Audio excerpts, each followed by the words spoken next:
top. Ruth é Ruth.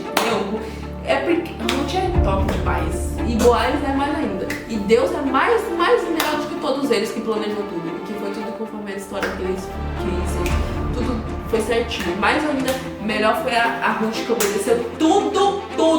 Por isso que a gente tem que obedecer a Deus. Porque se a gente não obedece a Deus, as coisas saem do controle. Se sai do controle, não acontece como ele queria. E quando não acontece como ele queria, tá errado. Não é Elimelec. Por que Elimelec foi embora?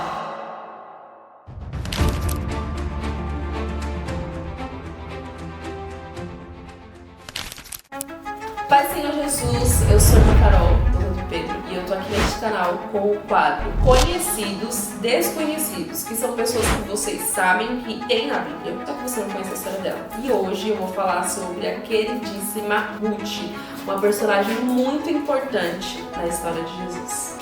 Ruth é tão importante que ela tem um livro só pra ela na Bíblia. E ele é um livro com 4 capítulos e eu vou contar a história rapidinho deles pra vocês. E você vai se interessar tanto que você vai querer ler ele e entrar dentro da história. Então em Ruth capítulo 1 fala sobre a história de Elimelec, que é o esposo de Noemi. Eles estavam passando por uma dificuldade lá em Belém, onde eles moravam. E ele decide ir para Moabe, que é a terra dos Moabitas. Eles eram pagãos, acreditavam em deuses estranhos, muitos não acreditavam em Deus nenhum, então era ateus. E era um povo que o pessoal escolhido por Deus não se misturava, então eles tinham meio que uma rixa. Mas Deus sabe lá por que Elimelec quis ir pra lá. Chegando lá, ele viveu 10 anos e ele quebrou alguns princípios, né? Os filhos deles, que são Moab, Malom e Quileon, casaram com 2 mulheres moabitas. As mulheres são Orfa e Ruth. Eles não podiam casar com moabitas, era proibido. Talvez seja por isso, as consequências vieram que os 2 morreram, inclusive Elimelec morreu. E aí deixou, coitada, só Noemi, sozinha,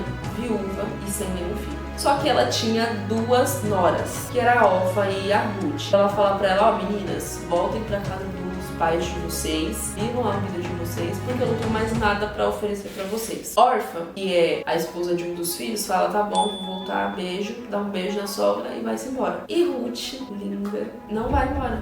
Ela fica com a sua sogra e aí elas choram muito. E a partir do capítulo 1, a partir do versículo 11, elas estão chorando porque elas estão muito tristes que vão separar. Eu não sei quanto tempo exatamente elas ficaram casadas, mas eles ficaram lá 10 anos. Eles tinham um carinho, uma proximidade, né? E ela fala que, olha, eu não posso fazer nada pra vocês, nem luz, nem se eu tivesse grávida hoje, não teria como ajudar vocês. Vocês não iam esperar o meu filho velho pra vocês casar com ele. Então, pode ir, vai. E aí é o que acontece. Só que Ruth, ela fala uma coisa linda assim, que é usado muito em casamento hoje. Que hoje tem muita fama, né, de que só sogra e nora não se dá bem, sogra e genro não se dá bem, mas olha o que a nora fala pra sogra: não insista comigo para que eu te deixe, que não mais te acompanhe. Onde fores, irei. Onde ficares, ficarei. Teu povo será o meu povo e o teu Deus será o meu Deus. Onde morreres, morrerei, e ali serei sepultada. E o Senhor me castiga com todo rigor, se outra coisa que não seja a morte me separe de ti.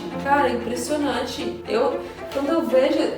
E aí, elas prosseguem pra Belém, a partir do capítulo versículo 19. Só que quando ela chega em Belém, muitas pessoas reconhecem ela e falam, olha, não é a Noemi? E aí a Noemi tá tão triste que ela fala, meu nome não é mais Noemi, meu nome a partir de agora é Mara, porque eu estou amargurada e o Senhor me castigou. E aí ela reclama, fala que o Todo-Poderoso me trouxe desgraça, que Deus não estava mais contente com ela e tudo bem, né? Aí acaba o primeiro capítulo da história falando que a colheita cevada começou e que Ruth estava com ela. Aí começa o capítulo 2.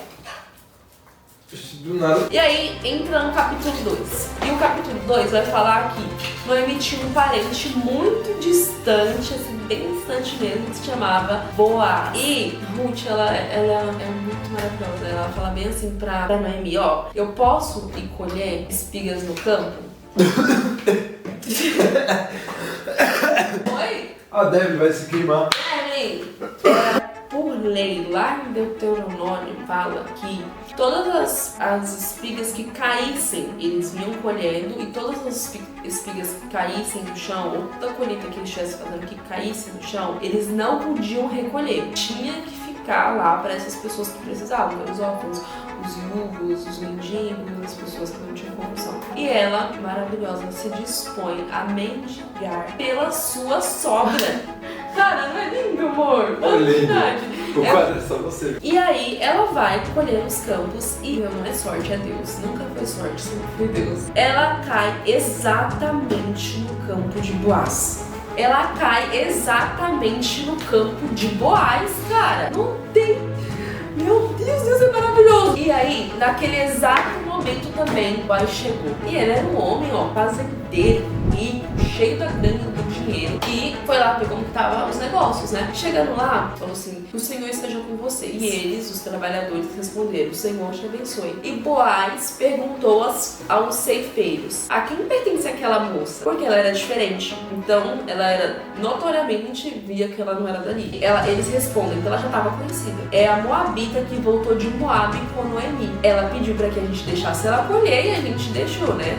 É estrangeira. Boaz vai lá na Ruth e fala assim, ouça bem, minha filha, não vai colher em outra lavoura. Fala assim que ele vai deixar água e comida se ela precisar, não é pra ela ir pra outro lugar. Então ele acolheu ela. Meu, o cara é top, sabe? Nossa, eu acho que ele olhou e falou assim, aí sim, aí puro. Meu, ele é maravilhoso. Aí, se inclinou com o rosto dela na terra e clamou, porque achei favor aos seus olhos, a ponto do Senhor se importar comigo, uma estrangeira. Boaz responde assim, ó, contaram-me de tudo que você tem feito por sua sogra, depois que você perdeu seu marido, como deixou seu pai, sua mãe, sua terra natal para viver com um povo que você nem conhecia. E aí, ele tem essa conversa com ela, eles conversam e ela continua trabalhando e colhendo lá. E aí, ele fala bem assim, para os rapazes lá. Quando a Ruth estiver colhendo, deixa um pouquinho mais de espiga pra ela. Então ele já tava com E aí acaba o dia, ela volta pra casa da sogra e ela fala, olha, a sogra perguntou, onde você colheu onde? Onde foi que você trabalhou? Quem foi aquele que te abençoou com tanto? Porque ela tinha colhido muita espiga, né? Veio muita... Aí ela falou que ela foi colher e ela nem sabia, ela falou assim, então Ruth contou à sogra com quem tinha trabalhado. O nome de quem tinha trabalhado era Boaz. E aí a Noemi exclamou, seja ele abençoado pelo Senhor. E aí já animou, né? Ela já fez E aí elas conversam. E ela fala, é bom mesmo você trabalhar lá com eles, porque em outros lugares, como você é estrangeira, pode alguém mexer com você, né? Querer fazer alguma coisa, continua lá. E aí a gente vai pro capítulo 3.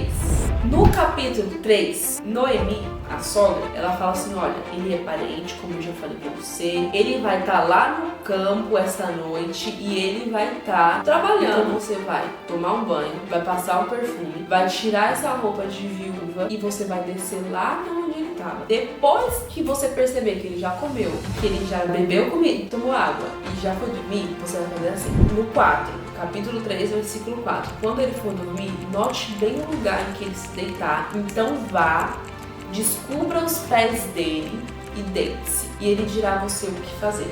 Cara, a mulher é gênia também, né? Tipo, vai lá, traçou um plano. E sabe o que Noemi Ruth respondeu? Farei tudo o que você está me dizendo. Cara, a menina nem contesta. Ela só fala, tá falado, falou, vamos, segue. E aí ela fez exatamente como a sogra dela fez. E aí, no versículo 8, ela se deitou, tá? No 9, ele fala, quem é você? E aí ele fala, ela fala, sou sua serva Ruth. E ela diz, estenda a sua capa sobre a sua serva, pois o Senhor é o meu resgatador. Vou explicar por que resgatador, o que está acontecendo. Naquela época existia assim, se a Noemi tivesse um outro filho, o outro filho poderia casar-se novamente com a sua cunhada e aí ele seria o resgatador dela e não morreria ali a sua família, daria continuidade à parentela, né? Como ele era um dos parentes, o Elimelec, ele poderia ser o resgatador de Ruth, então ele poderia casar com Ruth e a partir dali continuaria a descendência de Elimelec, não morreria ali. E aí ele fala assim, ó, não, seja abençoada você, só que eu tô com medo porque tem um outro parente que é mais próximo do que eu, então eu tenho que ir lá conversar com ele. Então você vai deitar, dorme aqui essa noite e eu pela manhã vou lá falar com esse cara, vou ver se ele vai querer, se ele não querer eu assumo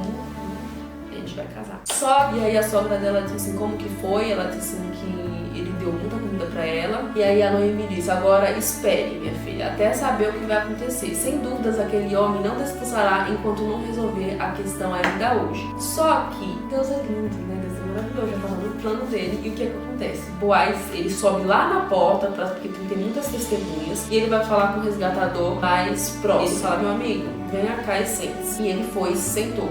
E reuniu Boaz 10 líderes da cidade, ele pediu pra sentar lá e contou a história. E aí, nesse caso, ele falou assim, então eu não vou poder não, resgate você, eu não poderei fazer isso. Ele fala que não quer mais, porque a menina é moabita, ele queria só se fosse o terreno, então ele tira a sandália e Boaz, ele assume que vai casar e ir para os terrenos de Elimeleque. E no capítulo 4, versículo 10, diz que ele adquiriu os terrenos e a viúva de Malom para manter o nome do falecido sobre a sua herança, para que seu nome não desapareça no meio da família e dos registros da cidade. Vocês são testemunhas disso. E ali ele casa com Ruth, glória a Deus, né? Ele casa com Ruth, no versículo 13, e ela se tornou uma mulher. E ela se tornou sua mulher. Boaz a possuiu e o Senhor concedeu a ela que ela engravidasse, desse a luz a um filho. Glória a Deus. E aí que a história fica maravilhosa. E esse filhinho se chama Boaz. Ele é pai de Jessé. Você lembra do Jessé? Pai do Davi, o rei Davi. Olha, não tô falando errado. Eu sei que o vídeo tá com 23 minutos. A Ruth teve um filho e o filho dela se chamava Obed. E Obed era pai de Jessé. E Jessé era pai do Davi. É maravilhoso a história de Ruth, aqui não tinha futuro, a viúva. Entrou para a genealogia de Jesus a partir do seu filho, Obed. Outro, assim, aspecto maravilhoso que Boaz, o marido dela, é filho de Raabe. Se você gostou dessa história maravilhosa, agora você conhece a história de Ruth. Mas deixa no comentário se você não sabia, deixa aí nos comentários. Manda para outras pessoas que talvez não conheçam a história de Ruth, desse jeito rapidão que eu contei para vocês. Que esse quadro venha abençoar a sua vida. Eu vou trazer muitos outros personagens conhecidos, com a história desconhecida. E que Deus te abençoe. Compartilha esse vídeo aí, manda para todo mundo, da sua família, seus amigos, manda para geral. Comenta, curte, se inscreve no canal se você não é inscrito. Ruth é maravilhosa também. Tchau. Beijo e até a próxima.